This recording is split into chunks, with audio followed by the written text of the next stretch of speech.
ঘোষণা সরকারের তরফ থেকে পাইনি, তবে পাওয়ার পরে আমরা আমাদের প্রতিক্রিয়া জানাবো। তো এই হিসাবে সেটা বাস্তবায়ন হবে। আমরা আশা করি এই জুলাই জাতীয় সনদ এখনো স্বাক্ষরিত হয়নি। বা দুইটা বিষয়, একটা হচ্ছে জুলাই জাতীয় সনদ 2025, জুলাই জাতীয় সনদ 2025-এর একটা খসড়া ড্রাফট জাতীয় ঐকমত্য কমিশন থেকে সব রাজনৈতিক দলের কাছে পাঠানো হয়েছিল, কয়েকদিন আগে আমাদের কাছে দিয়েছে।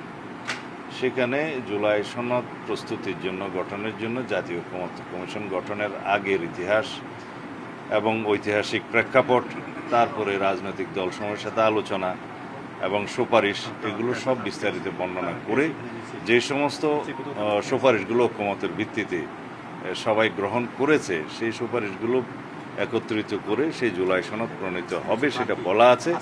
এবং এই সনদের উল্লেখিত, মানে যে সনদগুলো, যে প্রতিশ্রুতিগুলো ওখানে উল্লেখিত থাকবে, সবাই একমত হয়েছে, সেগুলো বাস্তবায়নের জন্য 2 বছরের একটা সময়সীমা ওনারা প্রস্তাব করেছেন জাতীয় সংসদের, পরবর্তী জাতীয় সংসদের গঠিত হওয়ার পরে। এবং সেখানে প্রতিশ্রুতি এবং অঙ্গীকার চেয়েছে রাজনৈতিক দলসমূহের পক্ষ থেকে। আমরা সেই অঙ্গীকার এবং প্রতিশ্রুতি আমরা প্রদান করেছি। আমরা সেই ড্রাফটের খসড়াটায় 2-1টি শব্দগত, বাক্যগত অসামঞ্জস্য ছিল, সেগুলো সংশোধন করে জমা দিয়েছি।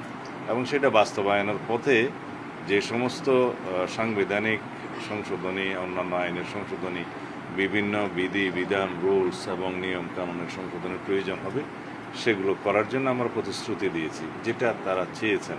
তো এই হিসাবে সেটা বাস্তবায়ন হবে। আমরা আশা করি এই জুলাই জাতীয় সনদ এখনও স্বাক্ষরিত হয়নি, বাট গতকালকে পর্যন্ত সবার ঐকমত্যের ভিত্তিতে সমস্ত মৌলিক বিষয়গুলো একত্রিত করে সনদ হয়েছে।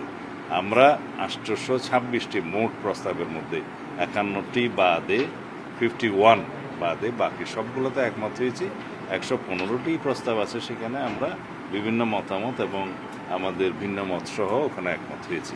তো সুতরাং আশা করি সবাই ঐকমত্যের ভিত্তিতে এই রাষ্ট্র গঠন প্রক্রিয়ায় একমত থাকবে। ফেসিবাদ বিরোধী জাতীয় ঐক্য আমাদের শক্তি হবে।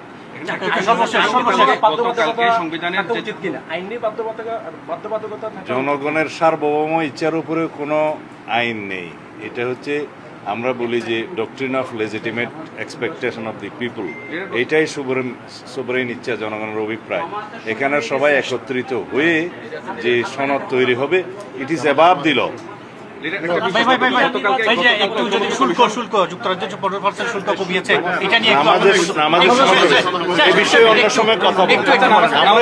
কমানোর বিষয়ে এখনো পর্যন্ত সুস্পষ্ট কোনো ঘোষণা সরকারের তরফ থেকে পাইনি, তবে পাওয়ার পরে আমরা আমাদের প্রতিক্রিয়া জানাবো।